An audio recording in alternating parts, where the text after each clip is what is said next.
안녕하세요. 백사원 목사입니다. 오늘은 2월 26일 수요일 아침입니다. 오늘도 신실한 마음으로 하나님의 말씀과 함께 하루를 살아가는 여러분 모두에게 크신 하나님의 복되시는 종일토록 함께 하시기를 바랍니다. 오늘 주신 하나님의 말씀은 누가복음 7장 1절부터 17절까지의 말씀인데요. 오늘 본문에서는 예수님께서 사셨던 공생애 동안에 예수님께서 가장 칭찬하셨던, 아주 극찬하셨던 한 사람에 관한 이야기가 실려 있습니다. 이 사람은 유대인이 아니었습니다. 예수님의 제자도 아니었고요. 이 사람은 지배 민족이었던 로마 제국의 군대 지휘관이었던 사람입니다. 도대체 이 사람이 무엇을 하였고 어떤 믿음을 가졌길래 이스라엘 민족 가운데서도 이만한 믿음을 내가 보지 못하였다 하면서 깜짝 놀라신 반응을 보이셨을까요? 오늘 본문 6절과 7절 말씀을 제가 읽어보겠습니다.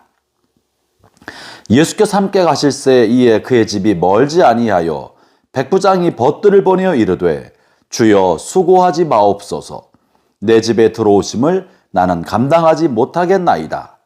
그러므로 내가 주께 나가기도 감당하지 못할 줄 알았나이다. 말씀만 하사 내 하인을 낫게 하소서. 이 내용은 어떤 내용이냐 하면 예수님께서 평지 설교를 다 마치시고 가버나움으로 내려오시자 이제 한 사람 백부장이 사람을 보내었는데 유대 장로들을 보내어서 자신의 하인이 병들었으니 고쳐달라고 요청하는 겁니다. 여러분, 유대 장로는 유대인들 사이에서 어른 아닙니까? 그러나 지금 이 백부장은 유대인들을 지배하고 있는 지배국과 지배민족의 군대에서의 지휘관입니다. 이들이 좋은 사이를 가질 수가 없습니다. 지배민족이었던 로마 군인들은 지배하고 있었던 약소민족에 대해서 아나무인으로 대하지 않았겠습니까?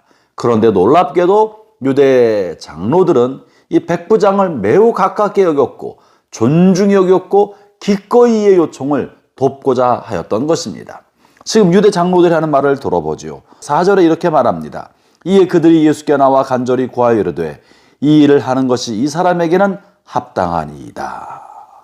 이 사람은 병고침, 이 사람이 요청하는 말은 들어줄 만하니 예수 선생님이여 이 사람의 하인의 질병을 고쳐주십시오 라고 요청하고 있는 겁니다. 이것이 왜 가능합니까? 이 백부장은 비록 자신이 군대 지휘관이었고 약소민족, 자신이 지배하고 민족을 함부로 대할 수 있고 무엇이든지 허락이 되었지만 유대 사회의 어른으로 있었던 장로를 존중히 여겼고 그를 귀히 여겼고 인격적으로 대우하였으며 좋은 우정관계를 가지고 있었다는 것을 보여주는 것 아닙니까? 사랑하는 형제자매 여러분, 어떤 믿음이 좋은 믿음입니까?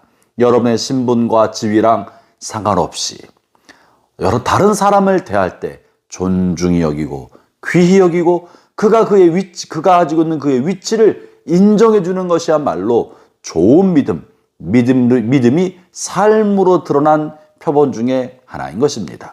아울러 두 번째, 이 백부장은 이 유대 장로로부터 존중 여김 받았던 이유 중에 하나는 그가 유대인들을 위하여 회당을 지어줬다고 말합니다. 5절에 그것입니다. 그가 우리 민족을 사랑하고 또한 우리를 위하여 회당을 지었나이다.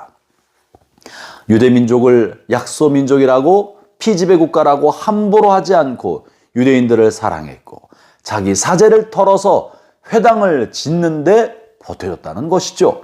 사랑하는 형제자매 여러분, 하나님을 예배하는 것을 귀히 여기고 예배하는 공간은 예배당을 위하여 자신의 사제를 기꺼이 털어서 도와줬던 것입니다.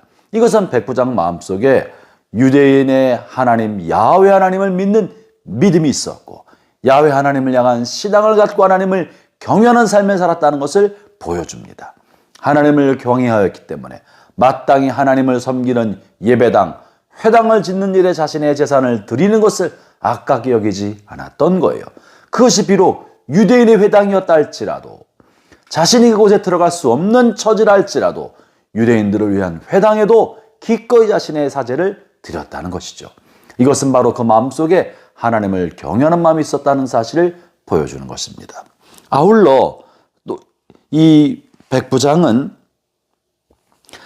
자신의 소유 같았던 하인을 끔찍히 사랑해서 하인이 병들었을 때 마치 자식처럼 돌봐주고, 젊은 유대 청년을 향해서도 자신이 기꺼이 자존심을 내려놓고 도움을 요청했을 만큼 자신이 돌봐야 될 하인과 종들을 끔찍히 사랑하는 사람이었다는 거예요. 자신을 돕기 위해서 자신이 부리고 있는 하인을 소유물로 취급하거나 자신의 영광과 자신을 위한 도구로 여기지 않고 그들을 존중히 여기고 가족처럼 대해 주었던 것입니다. 형제자매 여러분, 여러분의 사업체 혹은 가게, 여러분이 일하는 곳에 여러분이 돈 주고 부리는 종업원이라 할지라도, 여러분의 직원이라 할지라도 그들을 도구나 수단으로 여기지 않기를 바랍니다. 백부장이 칭찬받았던 믿음은 바로 하인을 향해서도 가족처럼 여기고 그를 목적으로 대해주고 존중히 여기고 귀히 여겨줬다는 것입니다. 이것을 통해 주님께서는 그의 믿음을 귀하고 크게 보셨던 것입니다. 그리고 끝으로 중요한 것 중 하나가 본문 말씀으로 읽은 6절과 7절인데요. 본문에서 보여주는 백부장의 믿음은 자신의 죄성에 대한 깊은 자각을 가지고 있던 사람이었고, 동시에 예수님의 신성을 깨닫고 인정했던 사람이라는 사실을 보여줍니다. 그래서 이 백부장은 예수님이 자신의 집에 다가오시는 것을, 오시는 것을 감당할 수 없습니다. 신성을 가지신 거룩한 분께서 누추하고 부끄러운 나의 집에 오시는 것을 나는 감당할 수 없습니다 라고 말을 하고 있는 것입니다. 더 나아가서 나 스스로도 주님을 배웁는 것마저도 나는 감당할 수 없습니다. 그것이 7절입니다. 그러므로 내가 주께 나가기도 감당하지 못할 줄 알았나이다. 로마 군인의 지휘관으로 못할 일이 뭐가 있겠습니까? 그러나 예수님에 관한 소문을 듣고 예수님의 가르침에 관한 이야기를 들어보니 이분은 신성을 가지신 하나님의 거룩한 아들이어서 죄 많은 나의 죄로 그분을 맞이한다는 것 자체가 감당할 수 없는 일이라는 사실을 깨달은 거예요. 사랑하는 형제 자매 여러분, 우리는 얼마나 하나님 앞에 방자하고 오만하며 함부로 무리하게 날뜁니까? 그러나 진짜 하나님을 아는 사람은 내가 하나님 얼굴을 배우는 것이 얼마나 정말 말이 안 될 만한 일인지, 무리한 일인지, 부끄러운 일인지, 감당할 수 없는 일인지를 아는 것입니다. 그래서 예수님의 얼굴을 배울 수도 없습니다. 가까이서 맞아드리고 싶습니다만 내 부끄러운 모습을 보니 나는 주를 맞이할 수도 없는 사람입니다라고 말하고 있는 거예요. 그러니까 오시는 것을 감당할 수 없으니 부디 제발 멀리서라도 내 하인을 낫도록 한 말씀만 해주십시오. 주님은 하나님의 아들이심으로 어떤 것인지 말씀만 하시면 그 말씀대로 될 줄로 내가 압니다, 믿습니다라고 고백하고 있는 겁니다. 사랑하는 형제자매 여러분, 위대한 믿음은 이처럼 다른 사람을 존중 여기는 것을 통해 표현되고, 위대한 믿음은 예수님의 신성을 올바로 알아차리는 것을 통해 나타나고, 위대한 믿음은 자신의 죄성에 관한 깊은 자각으로 나타나게 되는 것입니다. 오늘 하루 사는 동안에 나 자신의 죄에 대해서는 부끄럽게 여기고 겸손하게 여기고, 나를 찾아와 나를 구원하신 주님의 은혜에 대해서는 감사와 감격으로, 내 주변에 있는 다른 사람을 향해서는 존중과 존귀히 여김으로 대하며 살아가는 복된 하루 되시기를 바랍니다. 기도하겠습니다. 하나님 아버지, 감사합니다. 죄 많고 허물 많은 우리를 주께서 사랑하셔서 이 땅에 오시고 감히 담을 수 없는 내 몸에 주의 영과 주의 은혜를 담을 수 있게 해주시니 감사합니다.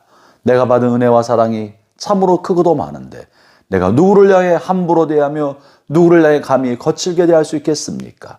나의 삶의 모든 자리에서 겸손함과 진실함과 존중히 여김으로 다른 사람을 대하고 하나님 은혜에 감사하며 오늘 하루도 살게 하여 주옵소서. 예수님 이름으로 기도합니다. 아멘.